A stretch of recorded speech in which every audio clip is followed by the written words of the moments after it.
Today, I'd like to talk to you about the handouts to complete the assignments module.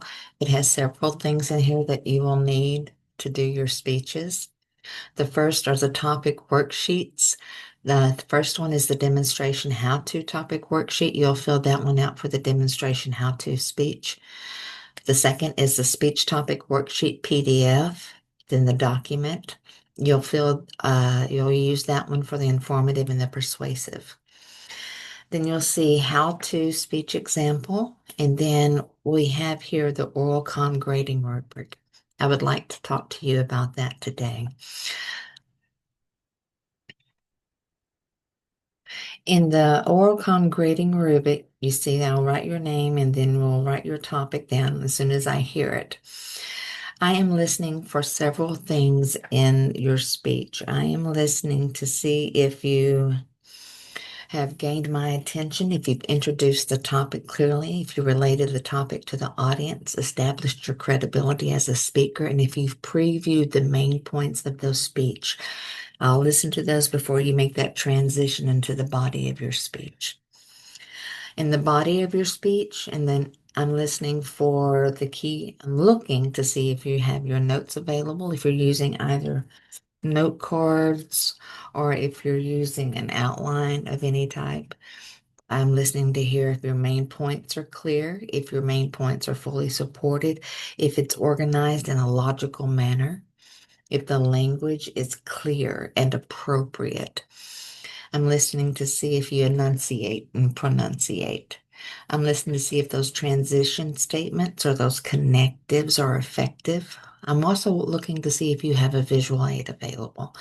Some people have a visual aid, but then they do not use it.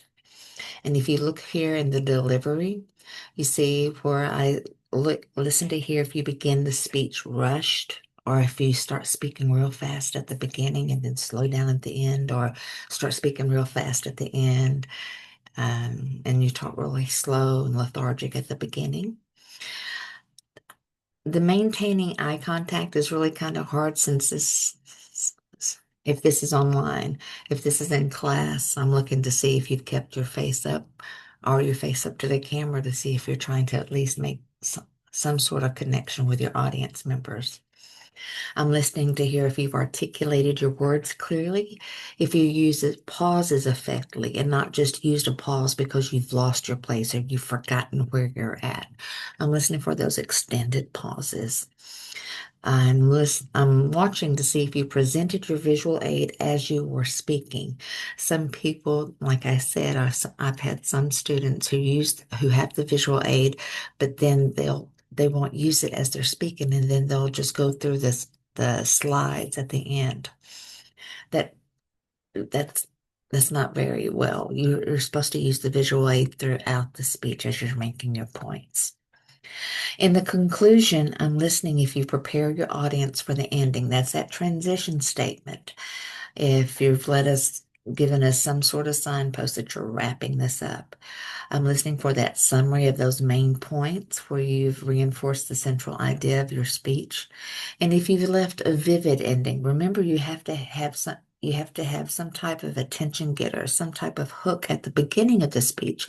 Well, you need to leave people with either a quote or a statistic or some type of expressive memory that they can recall, that they're able to recall your speech. If you look over here at overall evaluations, there's some things that I look to see if your speech just covers, if the topic was challenging. I've had some people present or some students present how to make a paper airplane, and they try to do it in 2 steps. Well, it doesn't even meet the time limit. That was not a very good speech. It did not grade very well. If you don't give me at least 3 minutes, I don't have enough time to check these things. And if I cannot check these things, then that grade is very poor. So you need to at least meet that 3 minute to 5 minute time length. I listen to see if you've a message adapted to the audience. Sometimes if you've lost your place and how you've picked up and moved on. If you look down here at the bottom, you'll see where it says extra. Please don't wear your pajamas when you're presenting your speeches. That's not a very, you wouldn't really do that when you are publicly speaking, not if you're wanting to garner attention in a positive manner. So dress nicely. I'm looking to see if you appear ready for the speech, if you appear knowledgeable about that topic. I'm also looking to see if you enjoy yourself. If you don't enjoy what you're talking about, it's going to be a chore for both you and your audience. So I hope this has given you some insight on how I grade. And each thing I'll be looking at a value between 1 through 5, 5 being excellent and 1 being poor. And so if you have any questions about the grading rubric, please reach out. Thank you.